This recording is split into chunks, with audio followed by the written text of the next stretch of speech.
Welcome back to another episode of Man in Flow. I am your host, King Christopher. Thank you so much for being here.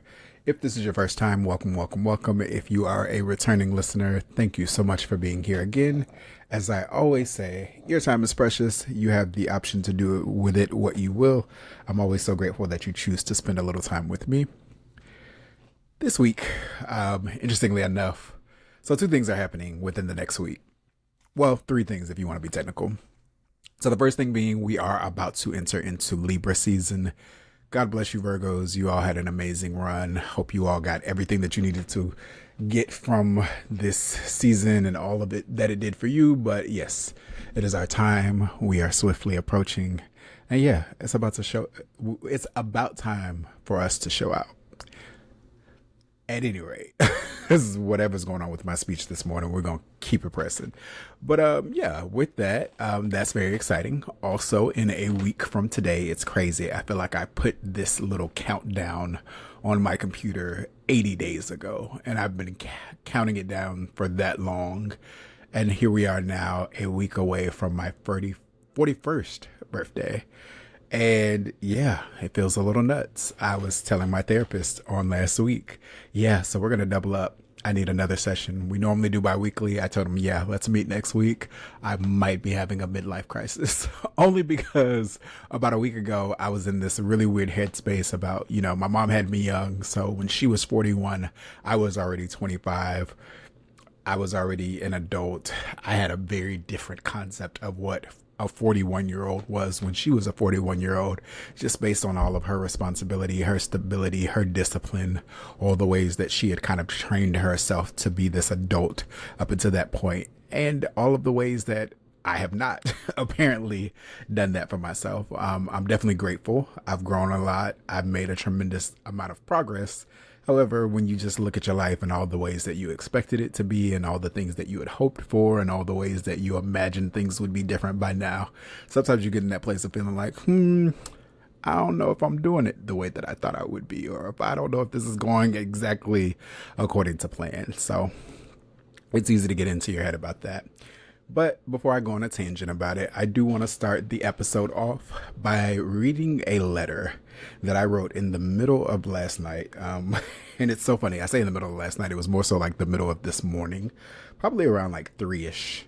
I was up. I had kind of lit some candles, lit some incense. You probably can see them over there if you're watching it on YouTube, burning in the background. And kind of was like just vibing and chilling, listening to some Erykah Badu, kind of trying to catch a vibe and be in a certain energy and spirit. And I just started writing. And prior to writing, I think I was thinking like, wow, like I wish my mom was here, like just to see me.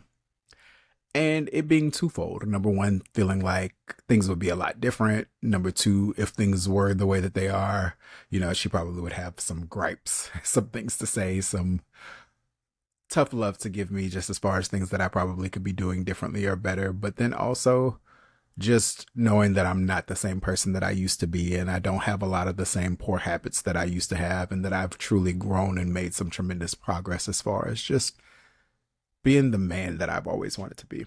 So I want to read the letter, and I'm going to do it without getting emotional because I'm a G.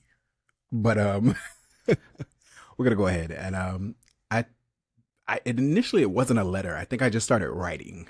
I don't know if I thought it was going to be a journal entry, what I expected, but I wrote at the top the date and I said, "Dear Life." Almost on some T-Boz from TLC shit. "Dear Life, if only my mama could be here to see me.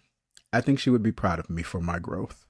Although I know that things might be quite different, if she were here, I really pray that God allows her to watch over me.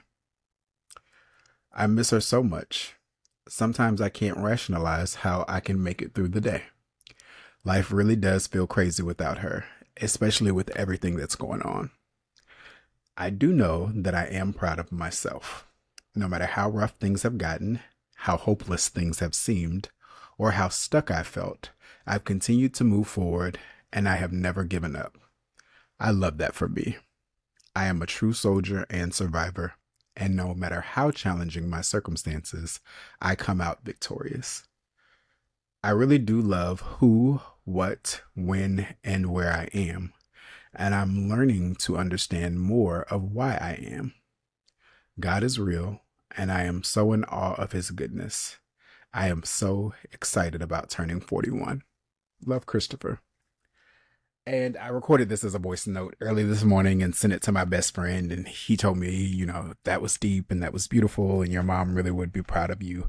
And his opinion means so very much to me. So I was grateful to receive that. But I don't know. It's just really had me thinking just about life and about how far I've come and about how many different shifts I've made, even over the last several years. I think I've talked about it briefly here, but in case I haven't gone into full detail, I will say in 2022, I made the choice to leave Dallas and move to Houston. At that time, I was in a space where I was traveling for work. I was burnt out on traveling. I wanted to date. I was kind of in this space as to where it was like it was inconvenient to try to date anybody, always being in different cities, kind of living out of suitcases, being on different planes and being in different hotels in different places. So there was no real stability. I wanted a dog. I was longing for my taco. And there was no way to have him with me always being so consistently gone. And so that wasn't a real thing. And then I got to a point where I just kind of was applying, couldn't find anything in Dallas. And one of my friends, he was like, hey, we have an availability in our audit department where I am. However, you would have to move to Houston. There's somebody that's already here that's remote. It's not really working out as well as it could. They're not looking to have another remote employee. So I interviewed. Everything happened really quickly. Within the month, I was leaving the job that I was at to move to Spring, which is right outside of Houston, to accept this role in Houston and work there. Long story short, it didn't work out. It didn't work out for several reasons, but I'll say it didn't work out. I've gone into detail before why it didn't work out, but I'm kind of past that, and I don't want to sit in this space and use this time or my energy to complain about what was. But it didn't work out. And beyond that, I made the choice to leave the job. And it was a very bold move. It was a very impulsive move. It was a very arrogant move. Because I think for me, I thought that, I know for me, I thought that, I have this degree, I have this experience, I have this impeccable resume. I'm going to land on my feet. I'm going to be able to get another job quickly. And so I left without having another opportunity in line. And I learned quickly how much of a mistake that was. And over time, I learned even more how much of a mistake that was because I was out of work for 9 months. And when you're not working, it's really challenging to pay your bills because work is generally where your income comes from. And because I had quit and was not terminated, I was not able to qualify for unemployment. So I was in spaces where I was making a little money here and there doing different things, but without a full-time role, I was not in a space where I was able to land on my feet in the way that I had presumed. So I lost a lot and I had to leave where I was, and I ended up back at home with my family in Memphis. And so there were a lot of things that transpired just from that time to now. And even in that time, I think for me, it's so funny how sometimes when you're younger, everything seems like the world's on fire and everything's upside down and you don't know what you're going to do and life just feels so hopeless and you have no idea which way you're going to go.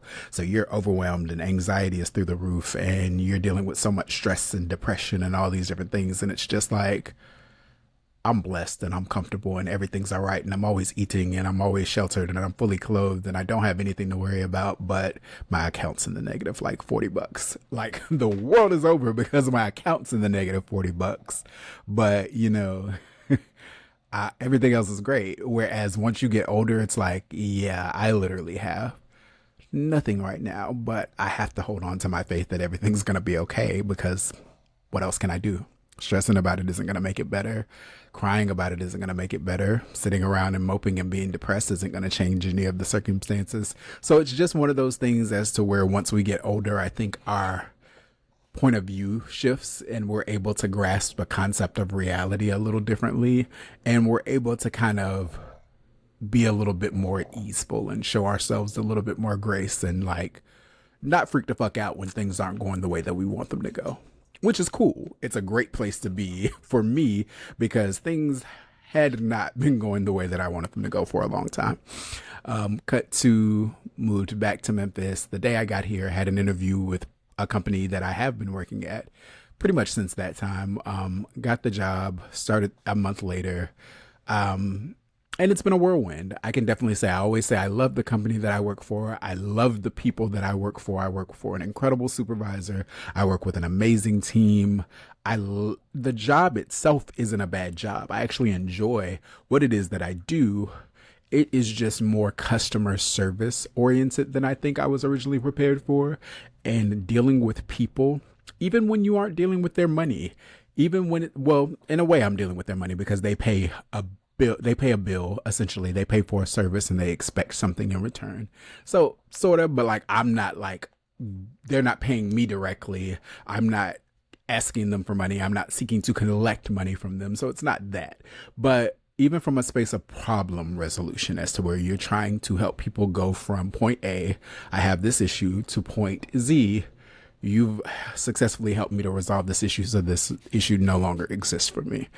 And yeah, regardless of the circumstances, people, as I'm learning, or have been learning for a while, very entitled, very impatient, very privileged, very rude, very selfish, very inconsiderate, sometimes very mean. And for me, as a person who has gotten to a place where, one, I like to create and maintain a certain level of energy for myself throughout my day, but I also enjoy being able to control how, when, and at what degree I engage with people. So being in this space now where I have to actively talk to people all day, have to actively deal with other people's energy and allowing them to come in and kind of enter into my force field and maybe even impact the way that I feel about my life in the day. Yeah, that hasn't been the most fun. And as much as I have grown, as much as I am and have been in therapy for all this time, and as much as I have seen a tremendous deal of progress when it comes to how I manage stress, how I cope with certain things, how I just deal in life in general, I still have not gotten to that place yet where I am okay to feel like, oh, nothing bothers me. These people aren't going to necessarily have any impact on my day. I'm just going to go into the day and I'm going to choose to feel good and I'm going to make everything happen the way that I want it to. And I'm just going to let it be like water off my back when things don't necessarily pan out in the way that I want it to. I'm not there from a mental health standpoint. I'm just kind of like not really there. So it's been a struggle. But even in the midst of all of those challenges, just going back to the letter, I've always been resilient. Even when things have gotten so bad as to where it's been like, hey, I don't know if I can do this. I don't believe that it's right for me to do this. I kind of, going back into spaces of arrogance, feel like I have paid my dues and that I should not have to do this. Yeah, it's been rough sometimes not to just give up and go back to that drawing board of, okay, I don't have a job anymore. What am I going to do? Because I think, I don't know if anybody else has gotten here, but there is a certain sector of TikTok, a certain part of the algorithm that I like to call the quit your job talk, where every time you get on, there's somebody else that's like, oh, if your job has you feeling this way, if every time you go into work, you feel this, and if every time you leave, this is happening to you, it's time to quit your job. Or the, I quit my job without a plan. And while right now I don't know what the future looks like, I know that I feel so amazing because I did this and now I get to have this time to do this and whatever. And you get to see all these people in all of the different experiences, basically either suggesting to you or telling you that they just, or kind of giving you their positive stories in regard to them taking this leap of just being like, yeah, my mental health is more important. I'm going to go. But in the meantime, most times, not to say never, but in a lot of those instances, you don't really get to see the behind the scenes. Okay, bitch, I can't pay these fucking bills. What am I supposed to do? Like, I don't know where my next meal is coming from. What the fuck am I supposed to do? I have a pet who has to eat and has to get taken care of, and I got to make sure that they have everything that they need. What the fuck am I supposed to do? And what I've learned over time, especially given the experience that I went through after leaving one job, your bills don't give a damn about how you feel. They don't put any consideration into, oh, he needs a break. That's okay. Let's show him some grace and back off for a bit. We'll come back when he's ready to deal with this. No, the motherfuckers are still rolling in. They are still looking for you to meet your terms and agreements as far as the contract that you sign. They do not care. So it's one of those things as to where, like, no matter what happens, no matter how inspired you feel in a moment by somebody giving this beautiful speech about how they did something to help themselves to move along and to be at a better place in their lives as far as their mental stability, it's like, yeah, been there, done that, not trying to wear that t-shirt anymore. So I got to keep pressing. No matter how hard it is, I got to keep moving. No matter how tired and overwhelmed and stressed I am, I can't give up. No matter how many tears I've had to cry, I can't allow myself to lose. Because if I lose, then how will I ever find myself in the position to win again? So there's been, and not for nothing, I'm not complaining because, a lot of people go through a lot of shit. So in the scheme of things, oh, my job fucking sucks. Whatevs. Everybody has to, on some level, at some point, has to deal with that. So this isn't like a sad story, but at the same time, it's my truth. And so in having had that as an experience, it's just been one of those things as to where it's like, you know what? Even when it's rough, you can't give up. And so now being in a space where, and I talked about it somewhere else. I don't know if I've talked about it here, but yeah, I'm at a place now where I can talk about it. I put in a notice at where I work. So I will be starting a new job very soon. 2 weeks, actually, 2 weeks from Monday, I'll be starting another role. I'm going back into my degree field of accounting. I'll be doing auditing again, but work from home, for another sector, in an industry that I have not worked before. And I'm really excited about it. I think it's going to be a really great opportunity. I think it's going to put me in a position to really grow and learn and develop and honestly just kind of get back on track as far as like accomplishing some goals that I had set out for myself that I kind of strayed away from, just losing sight for a while. But all of that to the side, I'm grateful for the opportunity. I'm excited about what's to come. I'm happy that I allowed myself the space, the time, the room that I needed to get here. Because like I said, had I given up, who knows? I might have been coming to you live from a corner, and that's just some real shit. And I'm sure like we've all kind of been there. I know a lot of people, and there are so many more people than I think we even realize sometimes in our personal lives, who tell me all the time, like, yeah, a year ago I was living in my car. So it's really easy to get to that place. And I'm grateful that I have not gotten there. God is always with me. He's always keeping me. He's always protecting me. And so, even in the midst of whatever the challenges have been, they still have not been what they could have been. But, and it's so funny because like now I'm like, okay, what are we talking about today? I feel like I'm at a space with me and PJ where it's like, what are we even talking about? But all of that being said, I'm really, really grateful. And that's been something that I've been in for a while. I feel like I'm turning into this broken record of like this Hallmark card of, ooh, I'm just so thankful for my life, and life is so amazing and everything is so good. Which sometimes it's not, if I'm being fair. There are moments where it is not, but I still have to be grateful despite that. And I just have to like walk into the newness of this season and this moment and everything that's happening and everything that's about to happen, because I'm at a place that I haven't been for a while where I get to really just create and explore and be curious and allow things to unfold before me. And I'm really, really happy with that. But all of that being said, Libra season is very swiftly approaching. You don't have that many days left, Virgo. We thank you for everything that you did. It was really nice to see you all out there shining. But yeah, go ahead and get your things. It's time to go ahead and start packing it up. And just know that as this season continues to move along, you may observe me, if you've been observing me for quite some time, in a completely different light. I definitely believe that I have been growing tremendously in ways that I don't think I even understood I could. As far as my confidence, I have become a lot more bold. I have become a lot more free in regard to how I express myself. And that is only going to show up more as I completely show my entire ass this entire Libra season. I have been 40 for almost a year. And And it's one of those weird things where 40 just didn't feel that big of a deal in the way that I thought it would be. But now it's like I'm going 1 year deeper into it. And it's like, okay, I'm in my 40s now. Like, I turned 40 and that was cool. And I've been 40 for a while, but like now I'm in the thick of it. There's no turning back. Like we're here. So yeah, it's going to be something different and I'm excited about it. And I'm excited to invite you all to experience that journey with me as we all continue to grow. I love y'all. There's nothing you can do about it.